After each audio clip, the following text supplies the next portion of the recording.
mulai saiki wis ora gelem diceluk nama langsung. Wis ora gelem diceluk Niken ngono mo. Saiki nyeluke kudu loro, nek ora cantik ya nduk. Kapan muni ngono aku? Cete jek lho tak siarke. Aja ngono kuwi.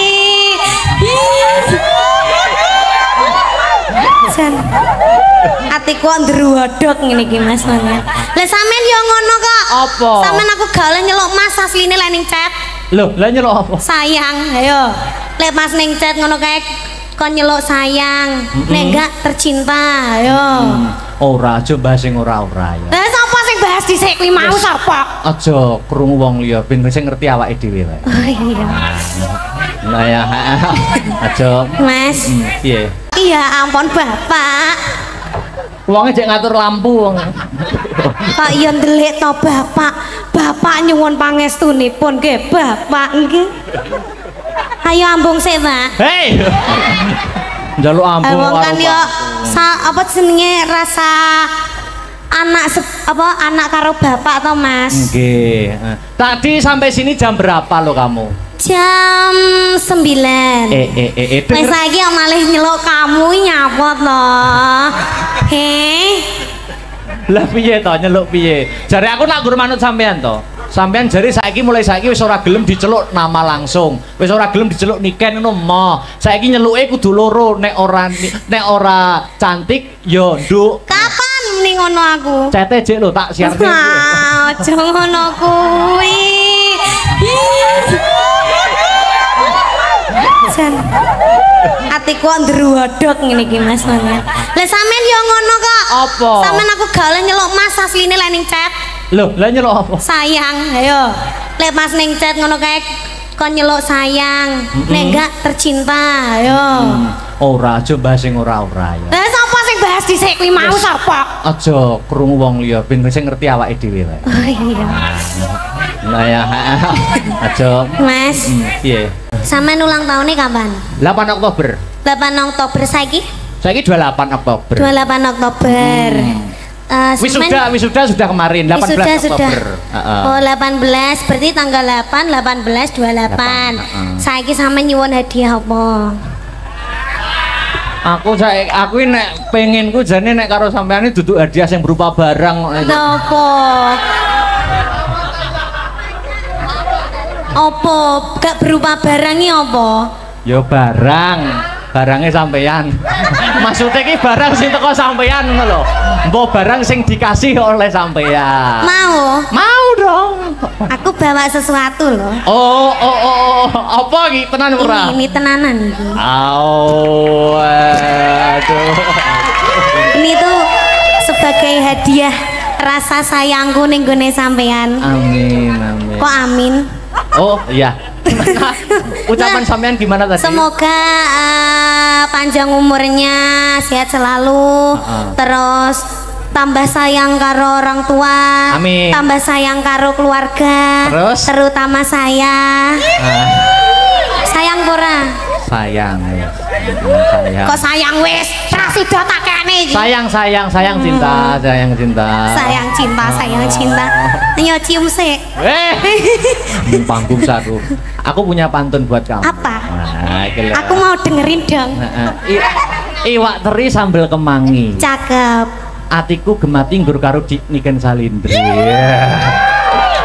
Anoleh Dek. Ada lagi.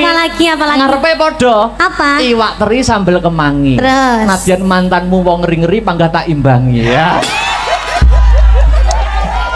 Wong ngeri-ngeri iki piye? Ayo langsung oh yes, oh no, oh yes. Terima kasih. Sama-sama, jangan dibuang ya. Oh enggak, ini saya tanam di rumah nanti. Harus ditanam di rumah. Tanam di rumah sampai besar. Semoga kalau sudah besar, sudah cantik, besok saya ngunduh aku. Filosofi bunga kan seperti itu. Iya. Terima kasih ya. Sama-sama. Aduh, ganteng jen ya Allah. Kudu semaput aku ngene iki. Kok kayak hadiah karo aku? Emangnya kamu tahu ulang tahun ke 8 Oktober kemarin? Ulang tahunku yang keberapa? Tahu. Keberapa? Yang kedua, 3. Waduh, kok tahu toh? Kamu mesti mencari info-info tentang aku. Gitu? Enggak. Oh enggak. Kok tahu? Niteni. Karena kamu itu jodohku.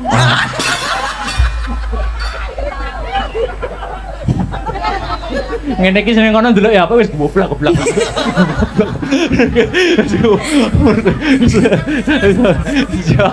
Iya, terima kasih ya. Sama-sama. Semoga doa baik kembali ke orang yang baik. Iya, tapi sayangnya gini sayang. Apa? Aku tuh kalau ngasih kesampaian itu ndak ada kabar, Mas. Meskipun sampean kemarin ulang tahun kan nggak tak ucapin toh, iya. tapi bukti nyata.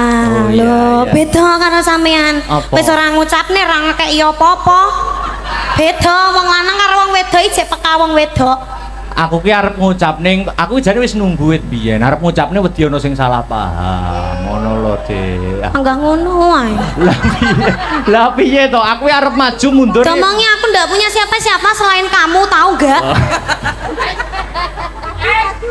Bejen. Ini ki batine apa jenenge batine bapak mertua ngene iki wah. Ki caloro ki jane omong apa. Terima kasih. Sama-sama. Ini banyak loh yang lihat bakul-bakul penjual ya dari sore sudah banyak. Begini apa? Lah kan banyak toh Mas, kagum. Oke ya. Iya, ini diparingi tetembangan apa ngobrol mawon Ibu? Loh, ya dikek itu tembangan no. Nyanyi? Inggih. Inggih nyanyi napa? Ah, wis. Lagune sing hot napa sing alus? Sing kasar napa sing alus? Sing alus enggak kerasa enak kasar. Kok yo ngerti senenganku. Apa senengane? Sing kasar mau lho. Apa? Ana permintaan apa sing minta ning sampean mau minta apa? Ada cundamani. Ah, iki ana cundamani dari pemuda Kemloko Legi. Mbak Niken Salindri. Ya toh. Iki ana meneh dari pemuda dan pemudi Sambiroto minta satu rasa cinta Niken. Iki enake sing halus apa sing kasar sih ya, Mas? Manut sampean merdikane sampean. Halus ge dikasarke, masuk kasar dihaluske. Yo. Gamelan sing musik ngono piye? Iya. Oh, ngono yo kena. Dari pemuda iki ana sing lewung. Ana lencong. Lewung kok lencong ya. Terus iki ana nemen. Wah, wis milih mawon pundi. Wah, dilemas Akbar terus susuku bedak. Ono iki coba omong. Iki lho, lah. Coba omong ning kene. Asine ning jero baten tapi kucap ning lambe kok ya sepurane. Iya. Ono jadi omong ning pangku. Asine atine Mas Akbar yo kudu tak benakne ngono kuwi. Ora. Iya ta? Aku nek ro nggon pakaianmu kene rusak iki ora malah kudu tak benakne. Terus Tak rusak pisan lho.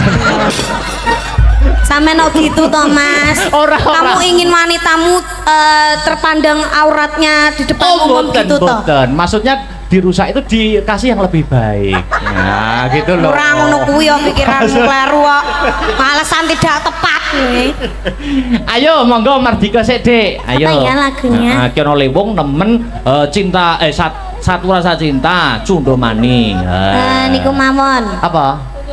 Lorati 2. Oke, Lorati 2. Didamel langgam sik engko didangdutke. Oke. Sip.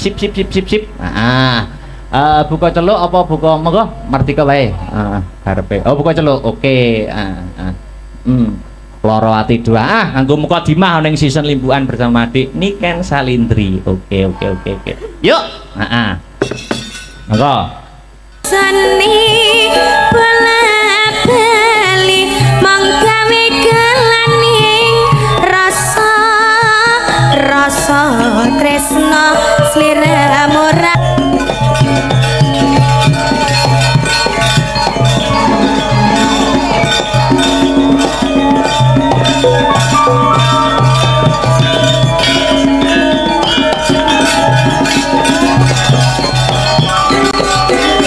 Dangdut nih Mas.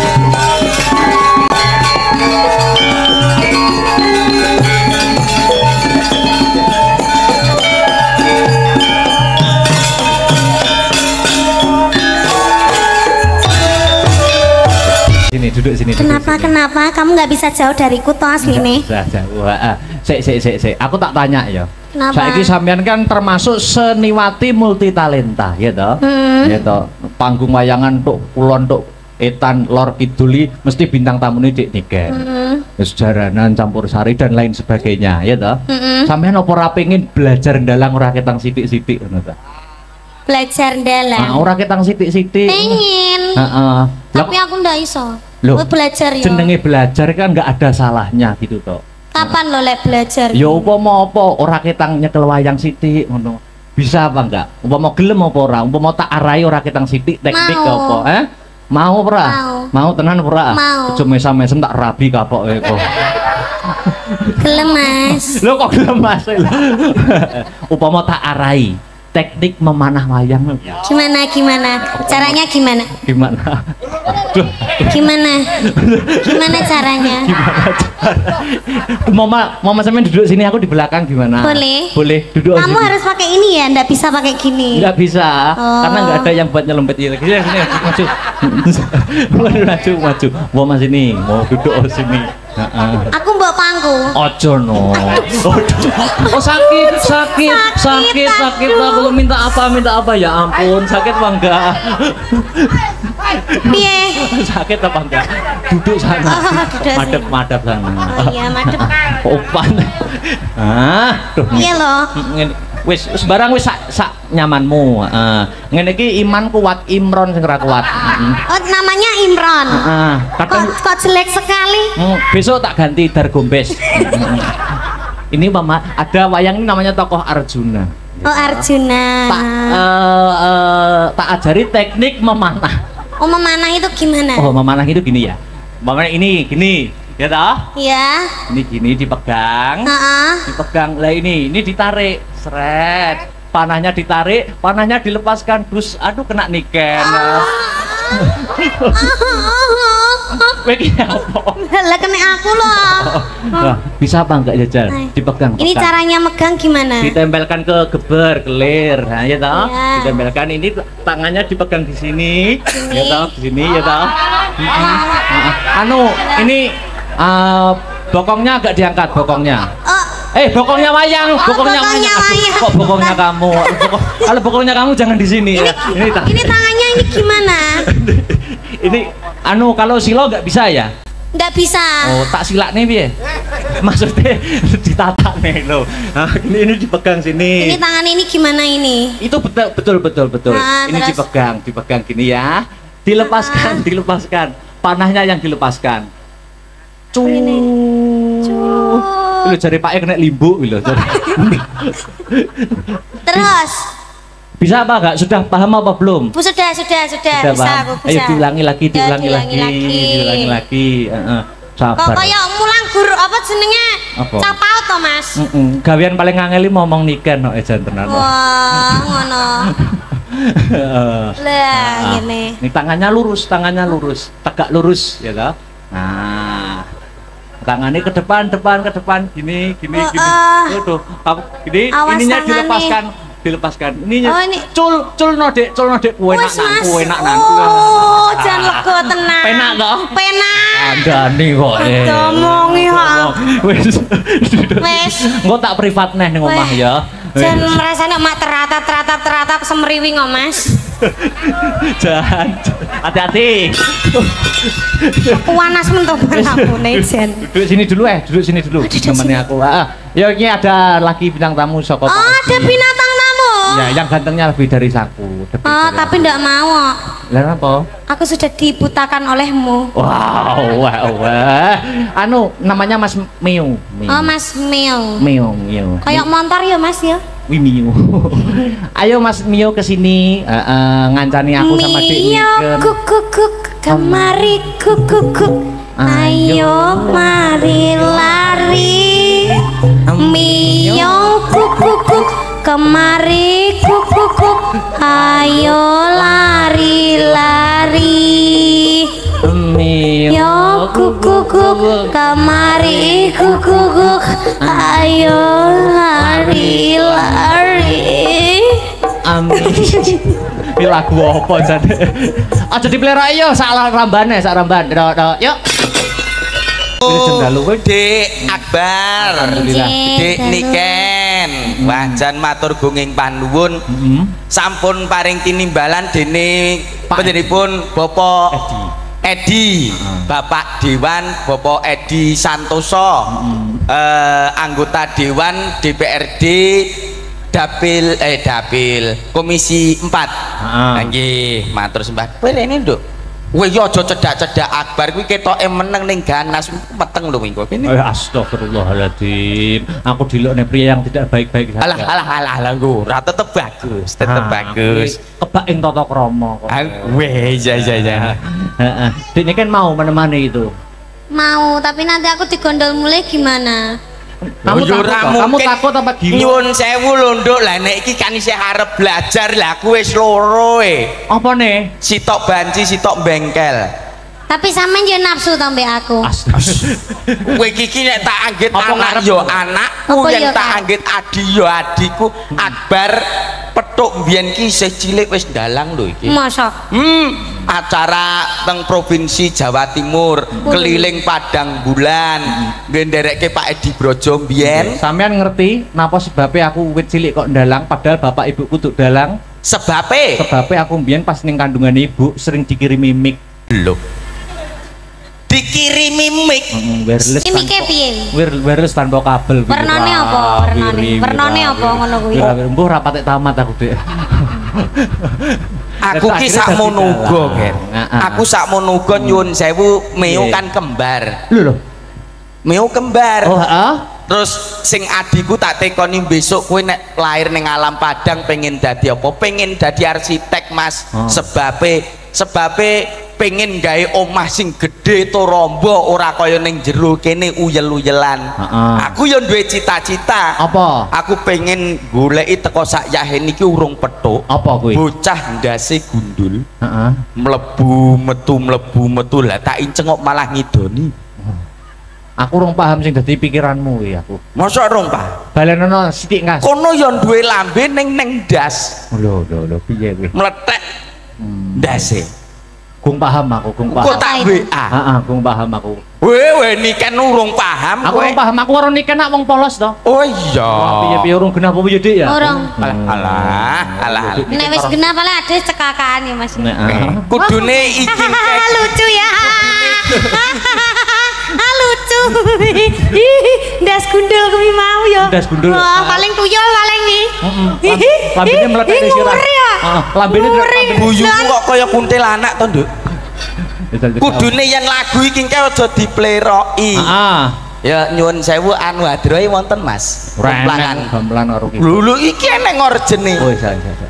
Ya Nabi salam alaika, ya Rasul salam alaika, ya Habib salam alaika, salawatullah alaika.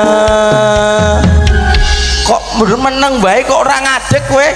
Lah jare selawatan ki aku mesti lingguh lho. Iya maksude karo nggih sepote sliramu. Jelasno to. Kacang Mas sing jelas. Lakumu biasa lho, Nduk. Kowe iki biasa bareng bar lungguh kono mlaku malih centit-centit kena apa ku? Lho kan ben cantik kan feminim, wanita feminim. Mana sih kamu wanita iki yang feminim ngono ya. Dadi mlaku bareng ngono ya ngene iki. Wajar. Wis kenal apa urung to jane? Wis saling kenal apa belum sampean sama Dik Niken? Aku ki gong pati kenali mbek iki. Salaman sik Aku ki mbiyen raiku bagus. Bagus. Bagus piye bagus. Saben main karo iki njur ditoyori wae lambeku kok. Weh, aku pengen selawatane gawe lambe, iso. Lho, piye iki? Selawatan nggo. Ya, selawatmu mau piye? Selawatmu kowe mau piye? Oh ngene lho, Mas. Sik to, kowe iki ora lagi cedak karo iki, ngono kuwi wis ngene lho. Dadi umpama jaman ketoprak ludruk, yen ki umpamane tangan rene, iki ora sampe kena sing muni ngisor. Oh ngono, aku iso aku. Tek ngene iki lho. Jajal. Opo kowe wani karo aku Kakang plak tapi kene gak teko nggon sing muni kene. Plak. Oh iya, jajal piye jajal. Siap. Aku ndek salah. Kudune kowe manut karo aku. Pripun Kang Mas? Kula mohon panut malih panjenengan lho Kang Mas. Iya. Ya, aku ya wis ngendika yen to sliramu kudu manut kalian pun Kakang. Terus kula pripun Kang Mas? Ora gelem Kowe iki ora gelem njur ngaplok kene ngono ta nek kaploke kene. Lha jare samian sing ngaplok tontonono. Dicontoni sik. Nonton angel rat. Wah, seneni cah cilik kowe. Heeh. Nah, yo. Ini ya. Dang. Teknik. Teknik ngaplok. Oh, ngono dadi sing muni kene ne. Oh iya iso aku iso. Ayo, Duk, di eno. Lho kok bekek kono? Lah isone ngene kok. Heeh. Piye to ki? Isone ngono ora apa-apa to. Ki pamen aku ngesoni kono. Aku lah mbok seneng nganggo mie kuwi. Lah nyapa? Meneng kok? Anget lho iki. Halo.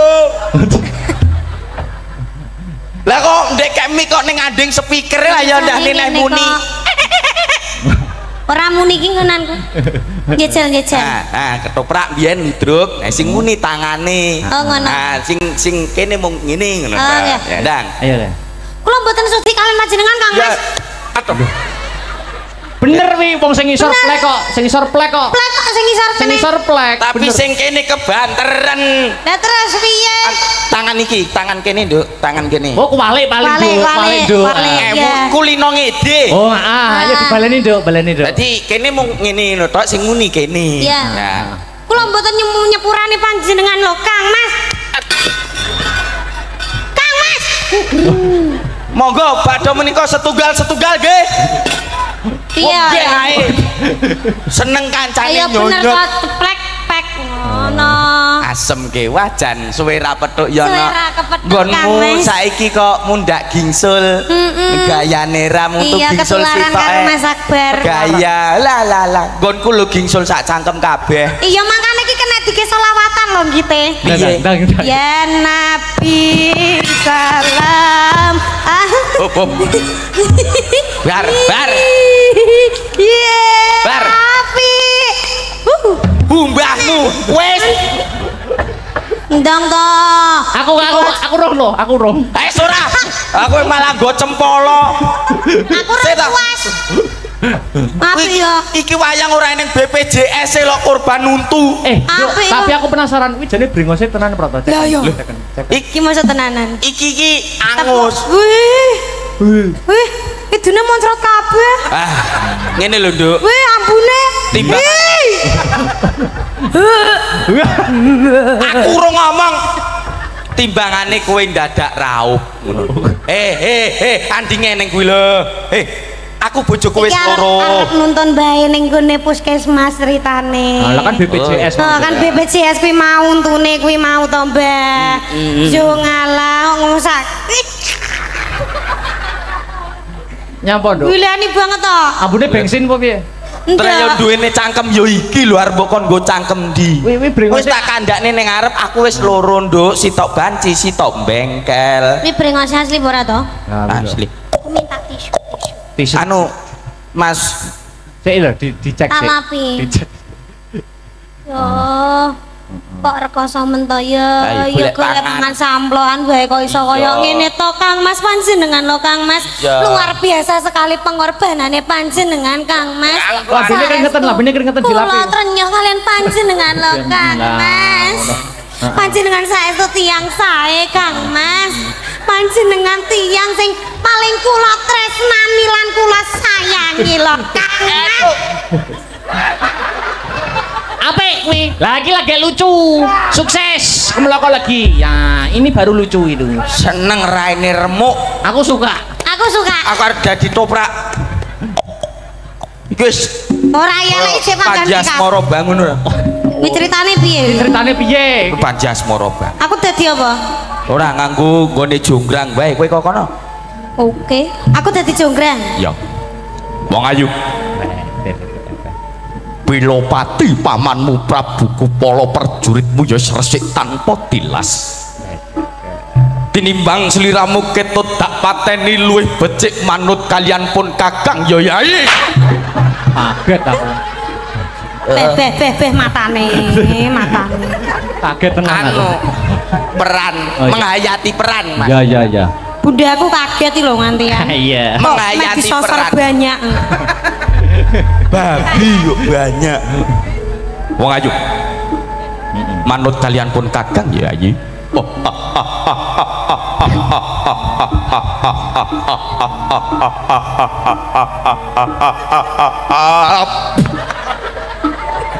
Wedang apik kuwi kok. Aja banter-banter tuke lho.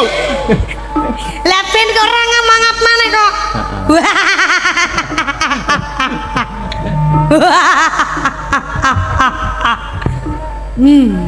Ayo. Nah, ayo. Manut kalian pun kakak Yai. Loh. Opo Bandung kurang sugih? Heeh. Syukur wae. Opo Bandung kurang sekti? Iya. Opo Bandung kurang bagus? Kowe kurang elek Bandung. Oh, berarti bagus. Ayo.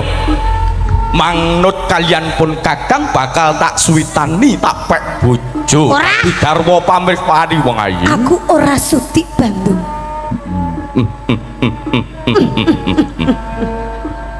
Kowe kok nerokke aku? Apa urusanmu? Gak apa-apa. Kowe wani mbek aku kok. Kowe mentang-mentang kowe dadi Bandung, kowe wani kowe karo aku. Ya apik. Sanggit anyar iki, apik. Bar.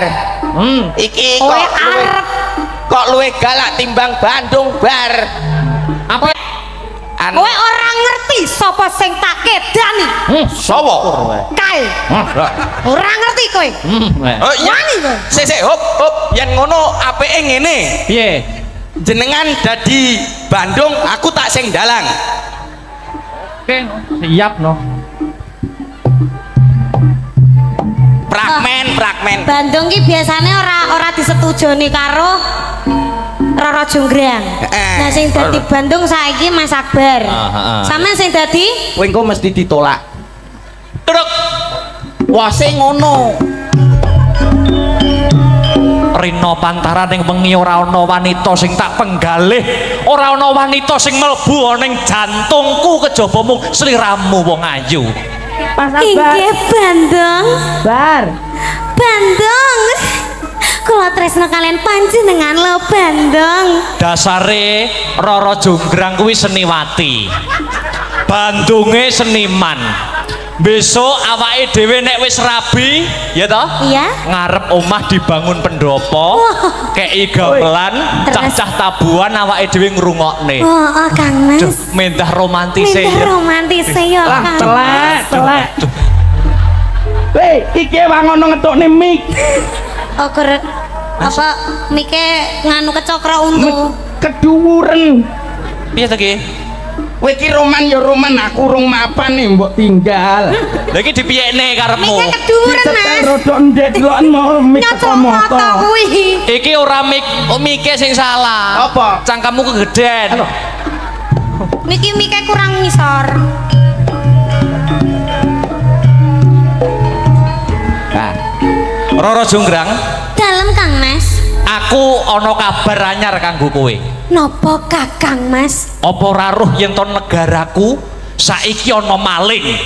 Sinten Kang Mas? Malinge ora ana liya, malinge kepengin ngruda paripeksa aku, kepengin mutus Kang Sarto ngorak-arik hubungane awake dhewe, Jonggrang.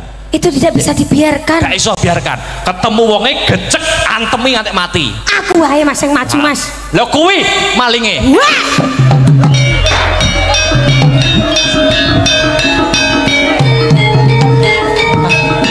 Terus piye? Piye? Lakone apa?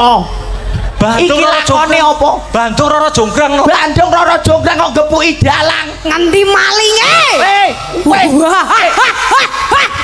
Walah, iki barang wis gak kena jak kompromi. Tuh silit banget. Gosok. Anu was mas. Aduh. Ngeprak cek ngeprak sih. Iki enek koplinge, iki enek gase. Heeh. Napa? Anu kena paku Mas. Ora dalange nek ngeprak nggo sikil wis umum. Nah terus Nggo lambe ngono. Oh, tapi lo lambene luwih maju teko sikil. Kita banter malan koyo kena seng lho, teng. Wis saiki enak no dalang ning kono sik. Aku tak nyanyi runduk niken. oke. Kondo ngaren men to Kang Mas. Anu minangkani pamundhut. Oh, iki arep mateni aku ya. Ora. Iki nyapa mau dadi Bandung barang bocah kok. Dadi dalang ya, dadi dalang sih. Ya. Iki ana pamundhut terbanyak lumantar WhatsApp no. Apa itu? Gemati. Gemati sih, gemati. Sida gemati to. Sida wis jangan kuat itu. Wis go bios tranjare sambat panas mau. Panas. Oh. Terus sampean suwuk terus wis mari. Apa? Sampean suwuk. Jaluk dia apa? Disuwuk. Disuwuk apa disayang? Disayang, ayo. Jose aja. Gemati masih bra. Yo heeh. Dijogetne lho ya wayange. Ya. Ayo nduk awake dhewe nonton menungso kang lagi roman nduk. Iya, Mak. Wes. Wengko tahun ngarep Pak Edi nanggape kowe wengko. Ora masalah nih bintang tamune kowe. Ora sudi. Masuk engko karo iki. Kapan ndang rabi? Ngapa? Yuk Gemati yuk. Oke. Yuk. Wah, enak jadi dalang. Kopine pepek. Tepuk tangan untuk suasana malam hari ini, sedulur. Luar biasa Yondo. Iya, Mak. Iki prayogine mbok bilih kersa malih mundak gayeng ngono Yondo. Iya, Mak. Berarti tongkas, Mas. Ora. Kowe kok setongkas. Sing tenang los iki kok wayangane teko santeke solar. Apa enek dalang kok tompele sak rai lho. Iki ke pas perang bar kepancal wayang. Sana dulu yuk, ngaju meneng sih. Suaramu apik lho, Mas. Apa ya? Alem aku kowe. Lem. Suarane apik. Terus Sing elek kelakuane. Wis suwe. Heeh niki saka wau wonten pamrutan Pak Edi sepatah dua patah kata. Mekaten nggih mbok bilih kersa menyampaikan pesan-pesan nggih. Suasana pada malam hari ini. Ngaten, monggo. Katur pripun Bapak Edi kasuwun kanthi sanget jumeneng jekar saking papan palenggahan. Miki Bapak. Monggo.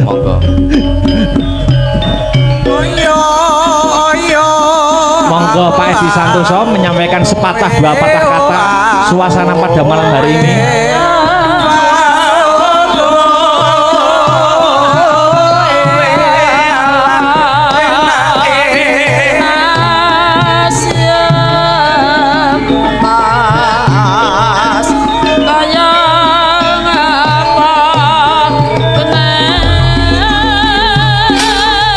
Monggo Bapak. Pak Edi wonten mboten? Bapak Edi Santoso anggota dewan. Monggo.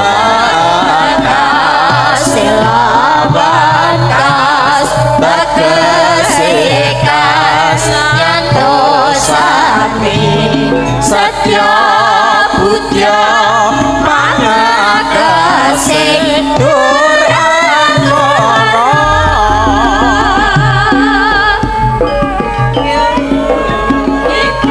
Subida malikatur pripun Bapak Edi Santoso monggo kasuwun kanthi sanget jumeneng jekar saking papan palenggahan Mangke riyen sasana budaya tembang-tembang sinden yani dhisik. Ngaten nggih.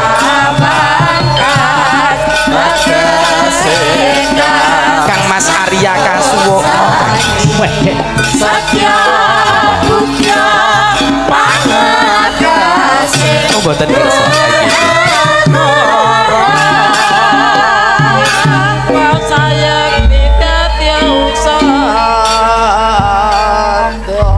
Sambil menunggu Pak Edi, nggih.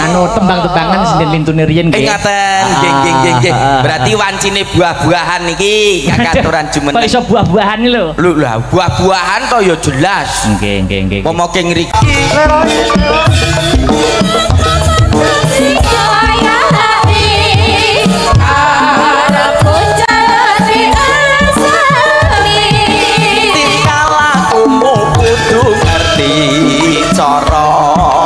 Aja ditinggal kapribaden kanthi murah.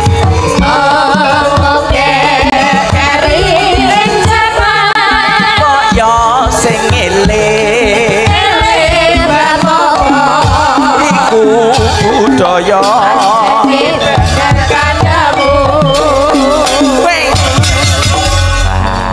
kenalan dulu. Kena wajan. Lah kok bagianku kok jenengan wis buruk rupa ngoten niku. Nah ya aku dong-dong malih kok. Oh ngoten. Wilujeng dalu genduk ayu enggal. Wilujeng dalu. Yen to para kadang sampun sami pirsa para pinilenggah dereng kaparingan asma pundi mijil saking tlatah sinten? Wah, kuwale. Kuwale. Kaparingan asma pundi mijil saking tlatah sinten, Nduk? Enggak, kuwale. Asmane sinten tlatah pundi? Nah, padha iki. Nah, ngoten lho. Lan jenengan ki bar diuwek-uwek kok langsung uteke malih piye to? Asem ke. Oh. Ah.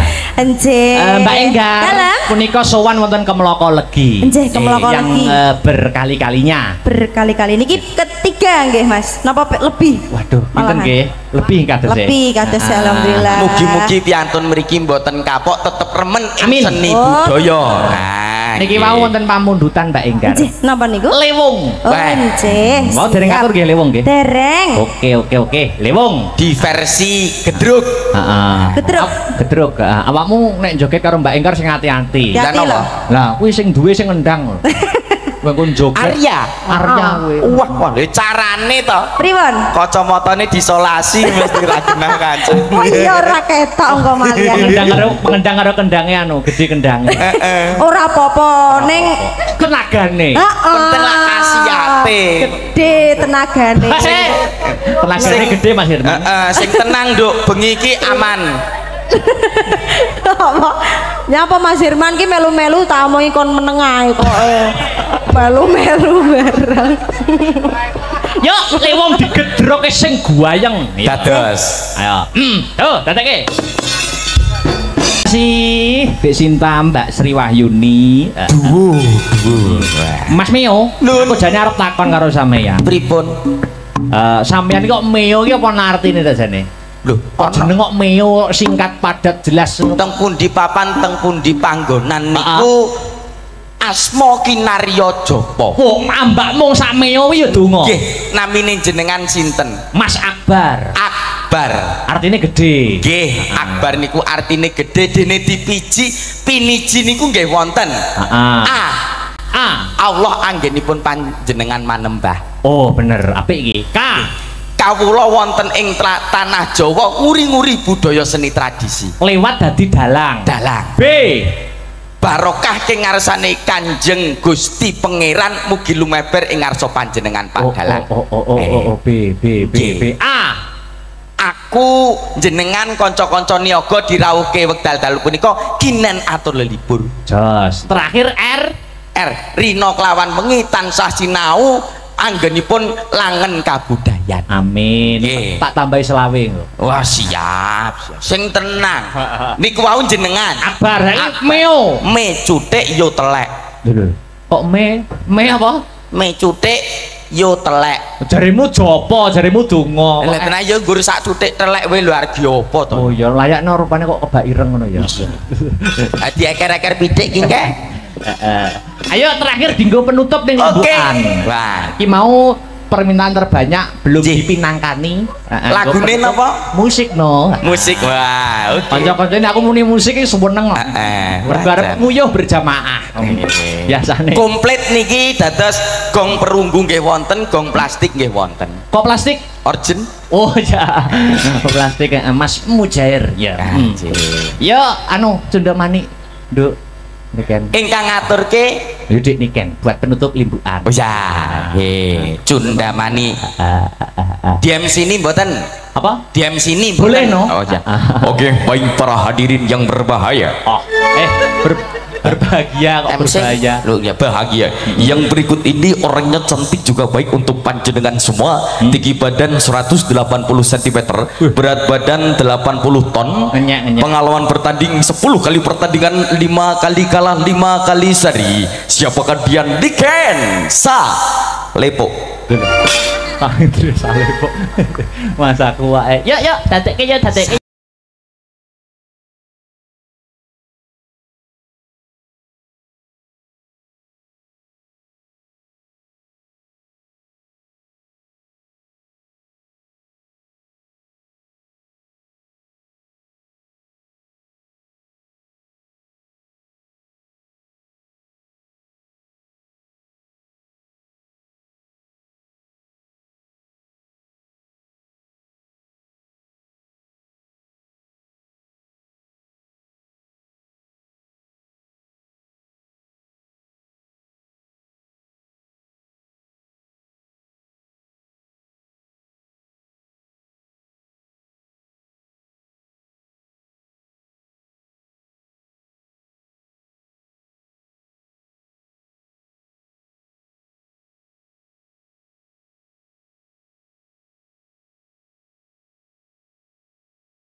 gelong. Aku wis terlalu merasapi.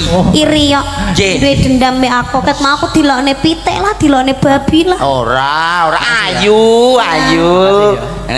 Tangane. Ning nong bung. Wis duduk. Mas Mio. Nun. Aku tak keprukan untuk ngelakon sik ya. Kula golekne goto pripun? Keprukan sing keprukan wayange. Walah. Keripik gedang keripik telo sithik edang waten rata. Mengko ketemu aku ning gara-gara ya. Siap. Oke, heeh. Ngono ya dilangi sik ireng-irenge. Wis duwene rai yo iki biyen. Urip-urip wis to. Heeh. Ya, tak keprukan sik belok lho Mbah Tarkun. Nggih. Tuku sing tupaku melun mangambar selaning krana sumarba arum kandanya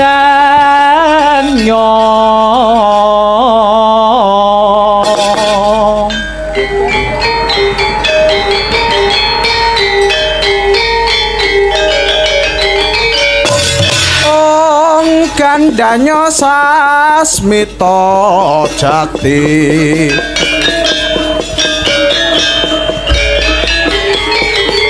sasmita mangsiting dema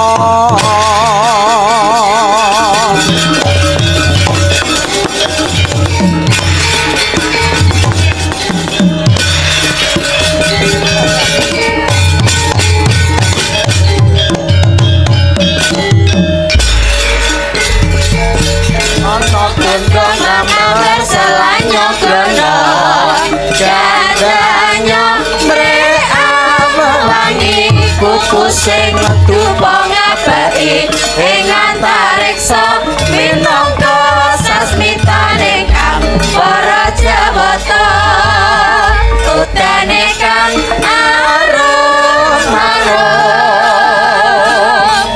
nyata kang dadi pratandha raja kang sinetya.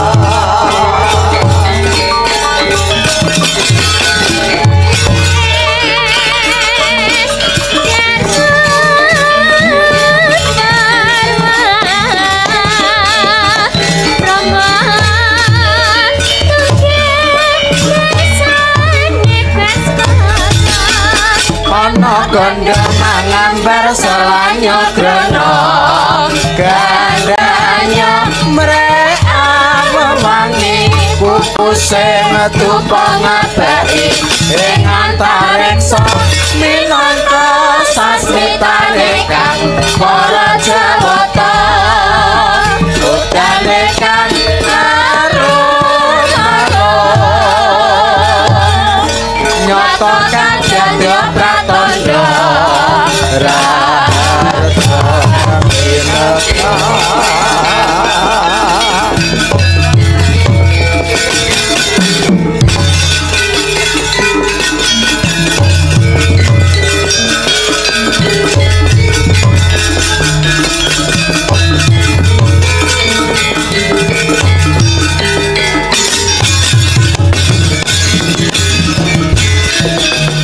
Andhedhel gayuh gekono risang ramandaya pati ana yaksa kong cangkrama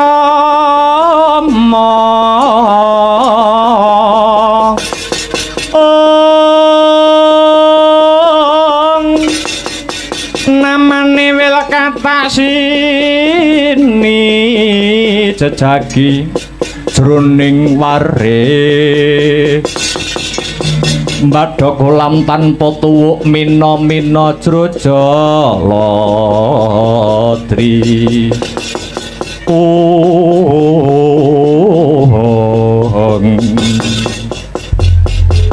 menika Raden Lesmana ingkang sumusul kang abdi pun Anoman. Iya Anoman, kaselak sumengko rasaning pikirku. Enggal-enggal kepengin mboyong pukulune semaya marang negara Pancawati. Nadyan panjenengan ingsun wis percaya marang sira Anoman. rasaku kurang marem yen to aku ora melu mboyong kundur pukulun Ismaya marang negara Pancawati Anoman. Kepareng ngunjuk uninga Raden, sejatosipun kula sampun kepanggih kalih pukulun Ismaya. Saha sampun kula aturaken babaring gati. Nanging menika wonten babak anglayoni jujul hanusuli. Lire piye Senggana? Dinamunipun ingkang badhe hamboyong pukulun Ismaya mboten ngemungaken saking praja Pancawati kemawon. Nanging saking negari Ngastina inggih badhe hamboyong pukulun Ismaya. Lah banjur kepriye Kakang Semar anggone nggagapi lelakon iki Senggana? Raden Lesmana Murdaka. Pukulun Ismaya dereng paring dawuh. Nanging semunipun saking negari Ngastina badhe damel gendra wonten Karang Kadempel. Menawi Kyai Semar boten kasembadan binayong wonten Ngastina, pramila Raden, supados swasana Karang Kadempel mriki boten giduh, boten kisruh. Kalilanana Anoman badhe neter sepinten kekiyatan barisan saking negari Ngastina. Kakang Anoman, aku lan Wadyabala Wanara sing ana mburimu Kakang Anoman. Duga-duga ginawa ngati-ngati aja nganti keri. Aja nganti slendra rasamu. Kirapna para Wadyabala Wanara neter marang sepira kasektening barisan saka negara Ngastina kang bakal madha karep mboyong pukulun Ismaya kang minangka dadi simboling mahyu pamong Anoman. Nggih ngestakaken dawuh budhal dina iki Senggana. Mangsa nembah kang biniji Sang Anoman nedya bidal undang Wadyabala mangko rumahap kang para wadya pangan didhawuhira tan wonten kang samya kantun nenggo dawuh bendi bidal. Giya bebudalan Sangya Wadya Wanara lamun Cinandra lumaris lampahe.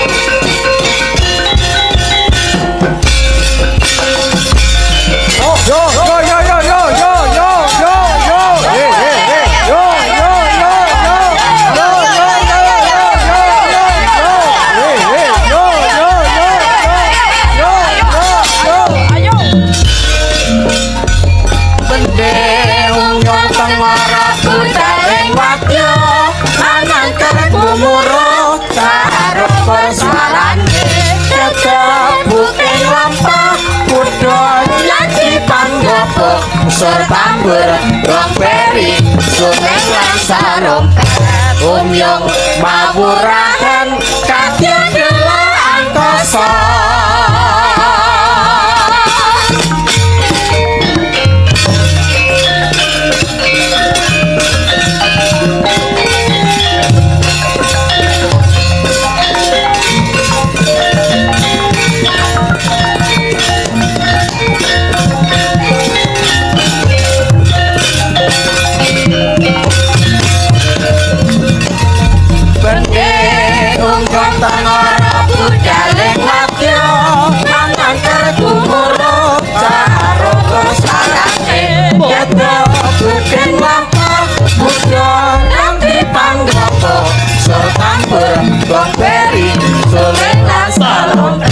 umyo mamuran kaya beratosa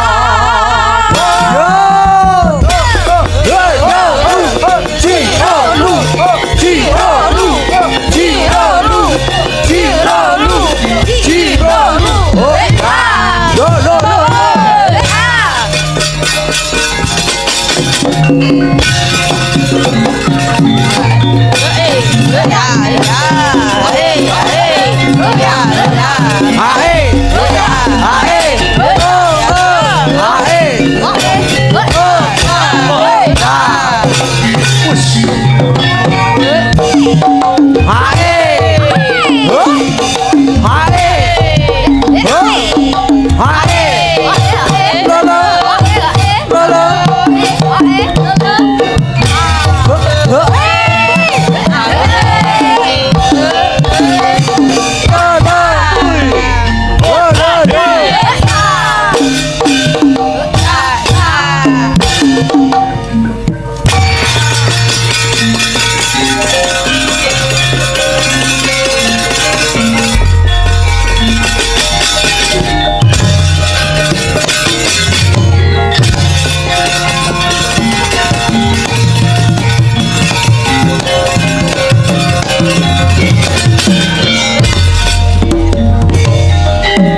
Paman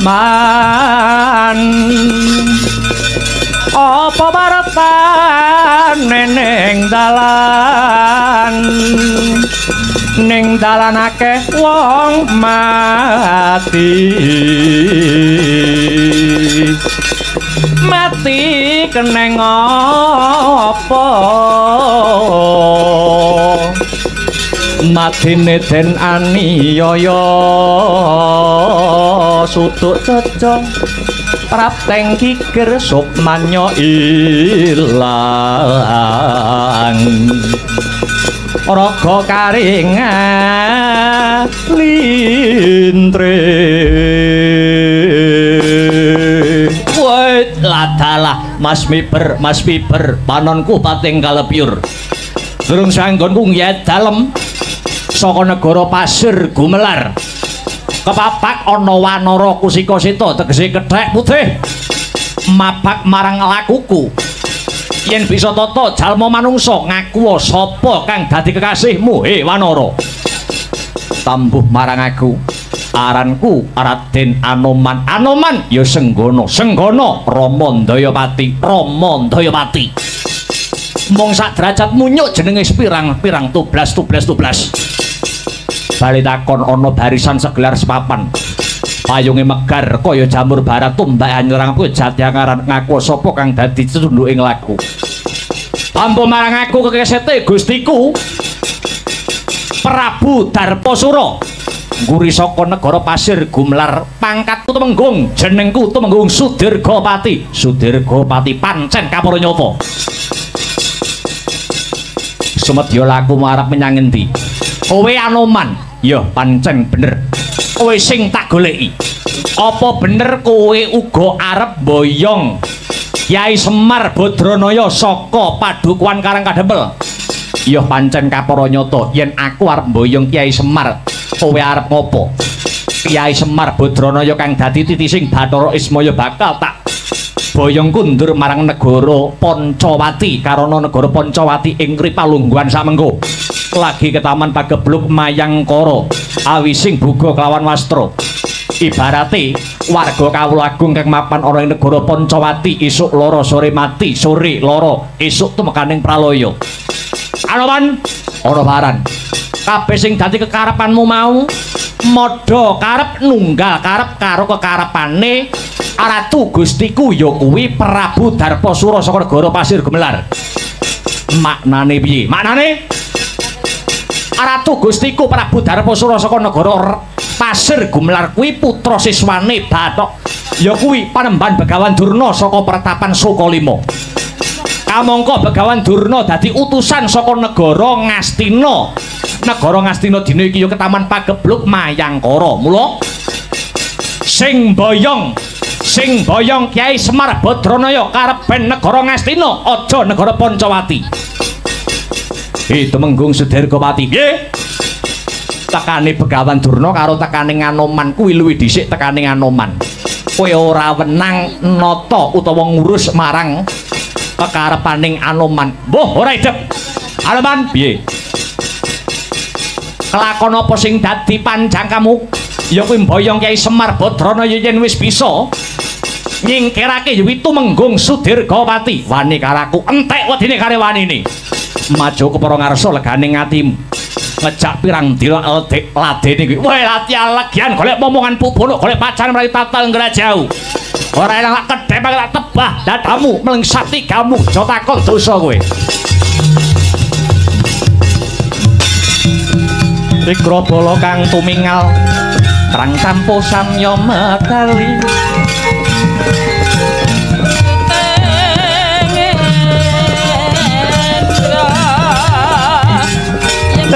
wilating kota kanyang kong